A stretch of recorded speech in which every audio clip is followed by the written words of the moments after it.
Oi, gente. Me chamo Camila Tebaldi, sou professora de Biologia e a gente vai dar continuidade ao estudo da botânica. E hoje a gente vai falar um pouco sobre as gimnospermas. Os principais exemplos dessas plantas são as araucárias, que são bastante visíveis no sul do nosso país, as sequoias e os pinos, que são bastante vistos nos Estados Unidos e no Canadá. Gimnospermas, a gente quebrando esse nome, espermas vem de semente e gimno de nuas. Então, são plantas de sementes nuas. E isso porque elas não possuem a semente envolta por um fruto. Então, elas são sementes nuas. São plantas vasculares ou traqueófitas, como a gente já viu anteriormente. Isso significa que elas possuem vasos condutores de seiva, então possuem xilema e possuem floema. São chamadas de sifonógamas, ou seja, elas possuem sifão, e esse sifão nada mais é do que o tubo polínico. São chamadas também de fanerógamas, ou seja, possuem órgão reprodutor evidente, que nada mais é do que o estróbilo, que é essa pinha, a pinha ou cone, né? Aquilo que a gente chama de pinha ou cone. Não possuem flor, então o estróbilo não é uma flor. São plantas espermatófitas, ou seja, elas possuem sementes, não possuem frutos e são independentes de água para fecundação. E a gente vai entender isso quando a gente entender sobre a polinização dessa planta. Aqui, a gente vai ter o ciclo de vida das gimnospermas. Quando a gente olha para uma gimnosperma, um pinheiro, uma pinha ou então uma araucária, o que a gente enxerga a partir das pteridófitas, como foi falado anteriormente, é o esporófito. Então, o esporófito, no caso das plantas a partir das pteridófitas, vai ser um esporófito duradouro, enquanto nas briófitas, esse esporófito é temporário e o gametófito é duradouro. Aqui é o contrário das briófitas. Então, o que a gente enxerga quando a gente olha para uma planta é o esporófito. Nesse esporófito, a gente vai ter estruturas chamadas de estróbilo, que são as pinhas ou os cones. O estróbilo masculino, a gente vai denominar ele de microestróbilo, porque tudo que é masculino na botânica, a gente denomina de micro. Então, vai ser o microestróbilo e, em contrapartida, o macroestróbilo para falar do estróbilo feminino. Dentro desse estróbilo, a gente vai ver um pouco mais para frente as outras células que são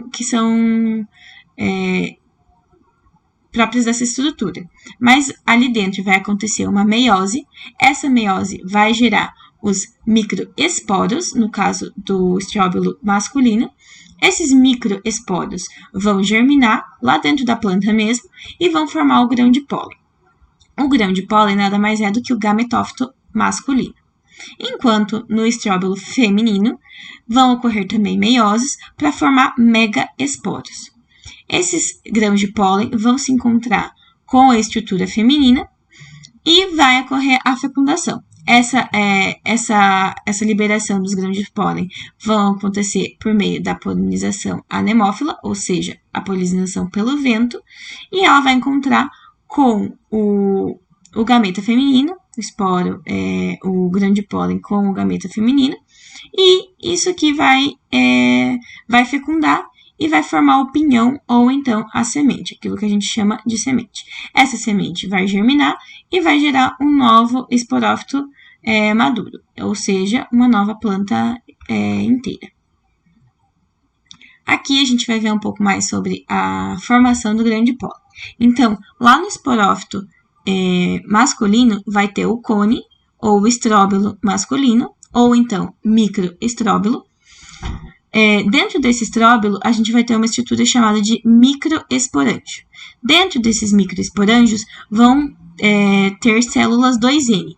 Essas células 2N, elas vão, por meio de meiose, formar microesporos. Então, aqui ocorre uma divisão reducional, porque aqui nós temos uma estrutura 2N e um microesporo, que é uma estrutura N. Esse microesporo vai germinar dentro da planta e vai formar o grão de pólen.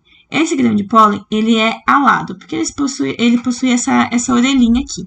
E essa denominação de alado faz com que ele voe, né, seja carregado pelo vento por meio da polinização. Depois de ocorrer a polinização, essa célula ela vai encontrar com a célula de uma outra planta e vai ocorrer a formação do tubo polínico. Esse tubo polínico, ele serve para que os núcleos espermáticos, que são 2, eles encontrem com a oosfera. Então, aqui a gente consegue ver três células do grão de pólen. Essa célula menorzinha é a célula do tubo polínico. Então, é essa célula que faz o tubo polínico crescer e se encontrar com os gametas femininos, enquanto os núcleos espermáticos são 2 e é uma estrutura N. Agora, a gente vai falar sobre a formação do saco embrionário. O saco embrionário, no caso feminino, é a estrutura que denomina o gametófito feminino. Então, aqui a gente vai ter o estróbilo feminino, ou macroestróbilo, que possui megaesporófilos. Nesses megaesporófilos, possui uma estrutura chamada de megaesporângio, que abriga megaesporócitos. Esse megaesporócito é 2N, passa por uma divisão meiótica, então uma divisão reducional, e forma 4 células. Dessas 4 células, uma célula é chamada de megaesporo, ela é funcional, N, e as outras são 3 células degenerativas, então elas vão se degenerar. A partir dessa estrutura, vai formar o gametófito feminino, que é toda essa estrutura aqui, é o saco embrionário. Nesse saco embrionário, a gente vai ter 2 estruturas chamadas de arquegônios, que abrigam as oosferas, que são os gametas femininos. Então, gametófito mais arquegônio mais oosfera forma o óvulo. Então, toda essa estrutura aqui, ela é denominada de óvulo, como eu coloquei aqui para vocês, para ficar um pouco mais claro. E também é importante de lembrar que aqui o gameta masculino, ele não é mais chamado de anterozoide. Por que não é mais chamado de anterozoide? Porque anterozoide vale só para quando a gente está falando de um gameta flagelado. E aqui o gameta masculino não é mais flagelado. E ele não tem anterídeo. Aqui, depois de ocorrer a fecundação, de os núcleos espermáticos se encontrarem com a oosfera, vai acontecer a formação da semente. Essa semente vai possuir um tegumento, que é a casca, e é o desenvolvimento do óvulo, então é o desenvolvimento dessa estrutura aqui, gametófito mais arquegônio mais oosfera, fecundada, vai formar o tegumento. O núcleo, que é uma parede de megaesporângio, o endosperma primário, ou chamado de megaprótulo, que é o desenvolvimento do saco embrionário. O saco embrionário é só o gametófito feminino, então toda a estrutura do óvulo vai formar a casca. O gametófito vai formar o tegumento, o endosperma, desculpa. E aqui dentro a gente vai ter o embrião ou o zigoto, que é formado a partir da fecundação da oosfera com os núcleos espermáticos. Então, eu espero que tenha ficado bem claro. E esse zigoto é 2N, porque é formado da fecundação de uma célula N, que é a oosfera, e uma outra célula N, que é o núcleo espermático, vai formar o embrião 2N ou o zigoto.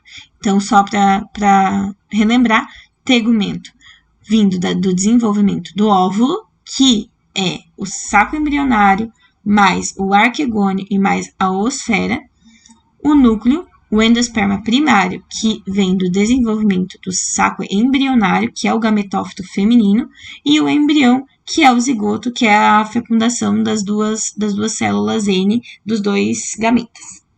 E é isso, gente. Muito obrigada e eu espero que tenha ficado claro.